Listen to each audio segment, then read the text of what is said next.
कि खर दूषण का विध्वंस हो गया। इसको देखकर शूर्पणखा रुकी नहीं। अब वो रावण के पास जाती है, जाकर रावण को भड़काती है। जाई शूर्पणखा रावण प्रेरा। रावण से क्रोध करके वचन बोलती है कि ये भाई रावण, तूने देश और खजाने की सुधि बुला दी है। तुझे पता नहीं है, तेरे क्षेत्र में घुसपैठ हो गई है। शराब पी लेता है और दिन रात पड़ा सोता रहता है।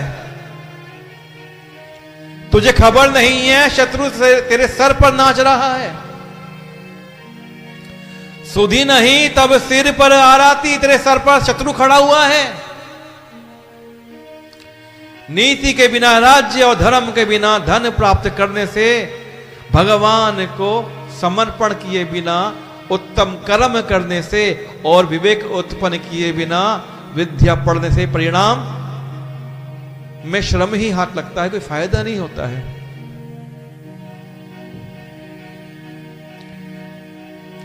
तरह तरह के प्रवचन शूर्पणखा रावण को देती है। रावण देखता है, ये क्या हो गया तुझको? तेरे नाक कान क्यों कटे हुए हैं? तो शूर्पणखा सारी बात बताती है कि ऐसे ऐसे मैं वन में गई थी। मैंने भैया एक बड़ी सुंदर स्त्री को देखा, दो पुरुषों के संग में। वो बड़ी सुंदर स्त्री थी। मैंने सोचा कि मैं अपने भैया को ये स्त्री उपहार में दूंगी, लेकिन उन दोनों कुमारों ने मुझ पर हमला करके मेरे नाक कान काट दिए। तो रावण ने कहा, तू खरदूषण के पास नहीं गई? कि भैया गई थी, उन्होंने उनका ही वध कर दिया, सारी सेना मार दी।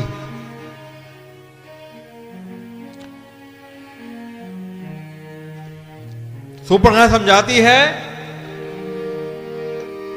रे पुरुष पावक पाप, प्रभु अहि गानिए ना छोट करी, अस कहीं विविध बिलाप, करी लागी रोदन करन। समझाती है कि शत्रु, रोग, अग्नि, पाप, स्वामी और सर्प को छोटा करके नहीं समझना चाहिए। कि शत्रु को कभी छोटा मत समझो, कभी छोटा शत्रु भी बर्बाद कर देता है। रोग को छोटा नहीं समझना चाहिए।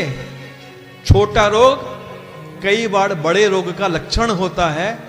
अगर नहीं देखते हैं तो रोग बड़ा हो जाता है और आदमी मृत्यु को प्राप्त हो जाता है। और पाप तो पाप है, चाहे पाप छोटा है या बड़ा है। कि ये छोटा पाप है, करने से क्या होगा? पाप को छोटा नहीं मानना चाहिए। और स्वामी कैसा भी हो, छोटा हो बड़ा हो, स्वामी स्वामी होता है। उसी प्रकार सर्प को भी कभी छोटा नहीं जानना चाहिए।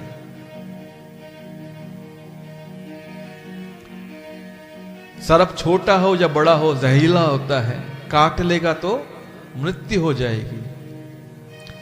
ऐसा कहकर शूर्पणखा अनेक प्रकार से विलाप करके रोने लगी।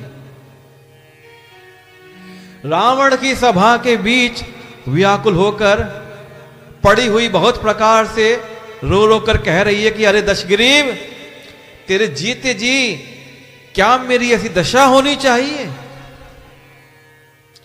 अरे दश सिर वाले, देख तेरे जीते जी मेरी क्या दशा हो गई है।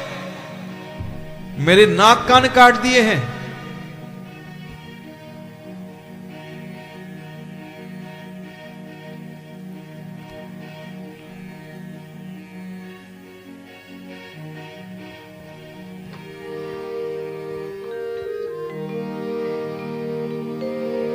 आइए।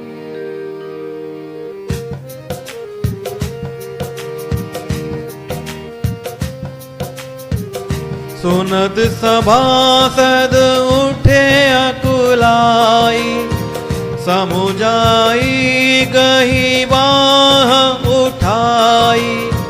कह लंकेश कहसी निज बाता, के तब नासा कानन पाता।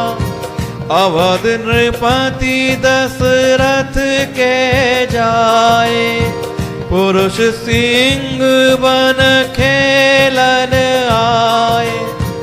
समुझि परि मोही उनके करने, रहित निशाचर करी हहि धरने। जिन कर भुज पल बाई दसानन, अभय भये विचरत मुनि कानन। देखत बालक काल समाना, परम धीर धन विगुण नाना। अतुलित बल प्रताप दो भ्राता, खल बदरत सुर मुनि सुख दाता। सौभदाम राम अस नाम, तिनके संग नारी एक श्यामा। राम सिया राम जय जय राम। राम सिया राम जय जय राम। राम सिया राम जय जय राम। राम सिया राम जय जय राम। राम सिया राम जय जय राम। राम सिया राम जय जय राम। राम सिया राम जय जय राम। राम सिया राम जय जय राम। राम सिया राम जय जय राम। शूर्पणखा के वचन सुन के सभासद अकुला उठे। उन्होंने शूर्पणखा की बाह पकड़कर उसे उठाया और समझाया। लंकापति रावण कहता है, अपनी बात तो बता, किसने तेरे नाक कान काटे हैं? वो बोलती है, अयोध्या के राजा दशरथ के पुत्र, जो पुरुषों में सिंह के समान हैं, वन में शिकार खेलने आए हैं। मुझे क्या लगता है, वो पृथ्वी को राक्षसों से रहित कर देंगे। जिनकी भुजाओं का बल पाकर हे दशमुख, अब उस वन में मुनि लोग निर्भय हो गए हैं। अब मुनि लोग हमसे डरते नहीं है, राक्षसों से। उनका भय खत्म हो गया है। अब तो वहां पे जप तप यज्ञ पूजा पाठ सब चल रहा है। वो देखने में बालक दिखते हैं, देखने में बालक हैं, लेकिन काल के समान है। वो परम वीर हैं, श्रेष्ठ धनुर्धर हैं और अनेक गुणों से युक्त हैं। बड़े गुण हैं उनके अंदर। वो बोलती है कि दोनों भाइयों का बल और प्रताप अतुलनीय है, बड़े बलशाली हैं वो। वे दुष्टों का वध करने में लगे हुए हैं और देवता और मुनि लोग सुख देने वाले हैं। उनके होने से देवता और मुनि सुख पा रहे हैं। वे शोभा के धाम हैं और उनमें से एक का नाम राम है। और उनके साथ मेरे भैया एक बड़ी सुंदर स्त्री है। इतनी सुंदर स्त्री है कि विधाता ने उस स्त्री को ऐसी रूप की राशि बनाया है कि 100 करोड़ कामदेव की पत्नी रति इकट्ठी हो जाए तो उस पर निछावर हो जाए, वो इतनी सुंदर है। उसी राम के छोटे भाई ने मेरे नाक कान काट डाले हैं। हे रावण, मैं तेरी बहन हूं। ऐसा कहकर उन्होंने मेरा मजाक उड़ाया है। देख रावण, तेरी बहन बोल के मेरा उन्होंने मजाक उड़ा दिया है। और देख, मैंने बुलाने पे खरदूषण भी सहायता करने गए थे। मेरी सहायता को खरदूषण आए, लेकिन उन्होंने क्षण भर में सारी सेना को मार डाला। खरदूषण और त्रिशिरा का वध सुनकर रावण के सारे अंग जल उठे। जब रावण ने जाना, अच्छा खरदूषण मारा गया, खरदूषण मारे गए, त्रिशिरा भी मारा गया। रावण सोच में पड़ गया, उसके अंग जल गए।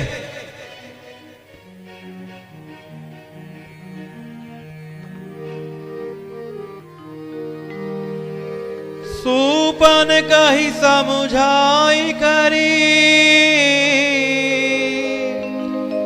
बल बोले सी बहु भांति, गयऊ भवन ति सोच बस, नींद परई नहीं राती।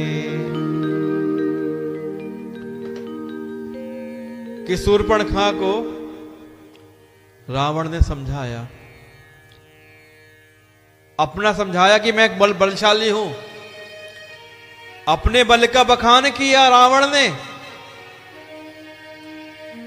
लेकिन मन ही मन में उसको बड़ी चिंता हो गई। रावण को रात भर नींद नहीं आई। वो मन में विचार करने लगा। क्या कहता है?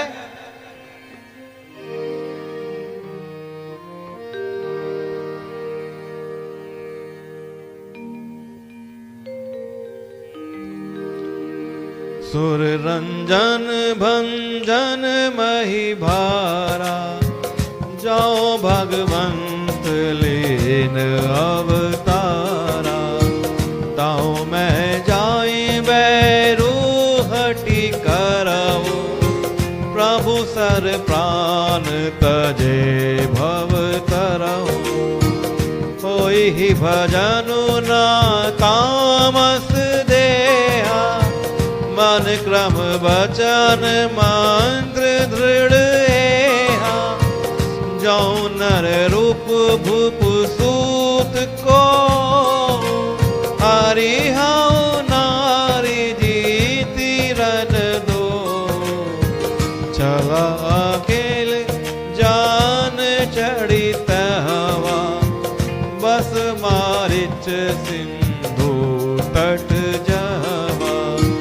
यहाँ राम जसी जुगति बनाई, सुनहु उमा सो कथा सुहाई। राम सिया राम जय जय राम। राम सिया राम जय जय राम। लक्ष्मण गए बनही जब, लेन मूल फल कंद। जनक सुता बोले बेहसी कृपा सुख वृंद। सुनहु प्रियामृत रुचिर सुशीला, मैं कछु कर ललित नर लीला। तुम पावक महु करहु निवासा, जाओ लगी कराओ निशाचर नासा।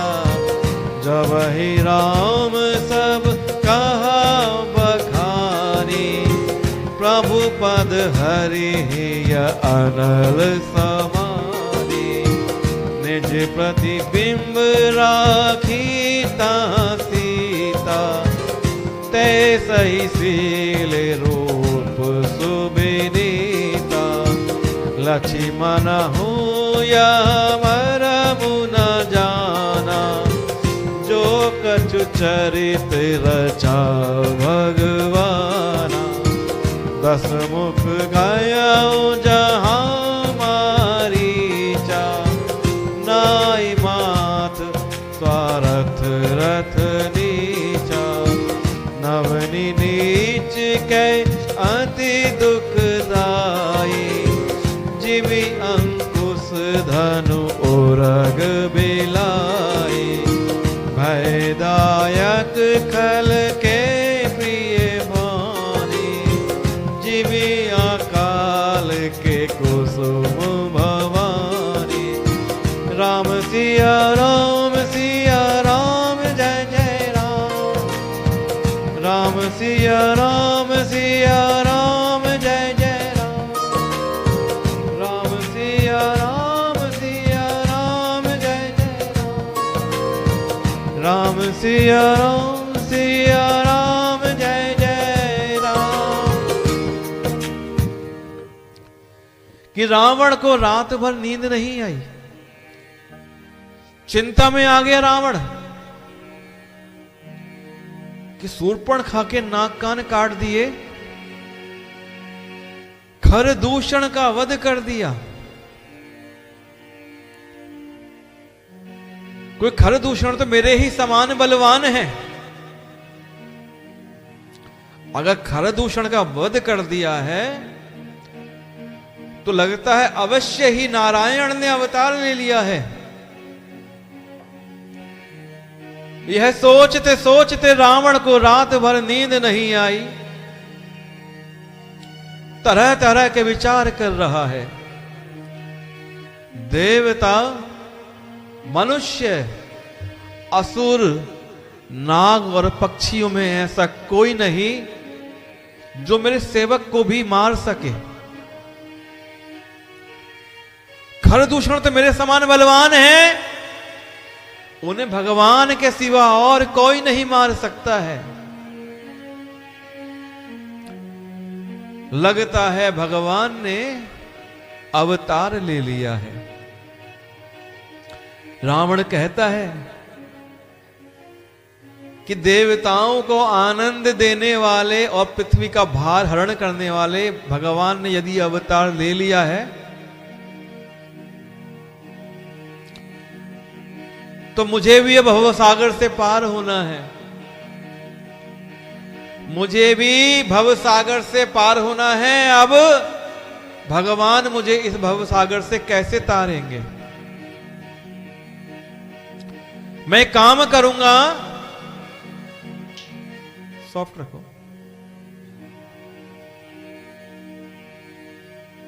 कि यदि भगवान ने अवतार ले लिया है तो मुझे भी भवसागर से पार होना है। मैं भगवान से हठपूर्वक बैर करूंगा, भगवान से दुश्मनी करूंगा, शत्रुता पाऊंगा और प्रभु के बाण से, उनके बाण के आघात से मैं प्राण छोड़कर भवसागर से पार हो जाऊंगा। मेरी जो देह है ये तामस देह है, इस देह से भजन तो होगा नहीं। मैं भजन कैसे करूंगा? भजन मुझसे नहीं होगा। मेरी देह, मेरा शरीर तामसी है, इस शरीर से भजन नहीं हो पाएगा।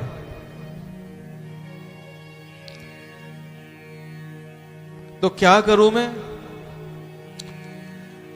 मैं अपने मन, वचन और कर्म से यही निश्चय करता हूं कि मैं भगवान से बैर करूंगा।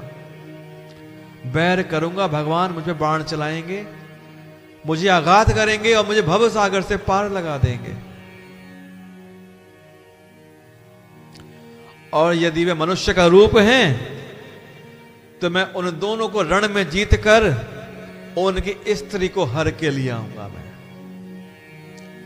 अगर मनुष्य हैं तो उनकी स्त्री मेरी, अगर वो भगवान हैं तो मैं भव सागर से पार हो जाऊंगा।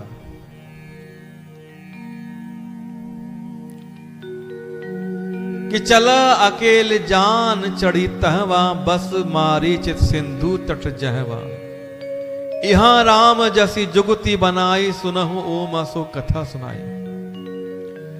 ऐसा विचार करके रावण रथ पर चढ़कर अकेला ही वहां चला जहां समुद्र के तट पर मारीच रहता है।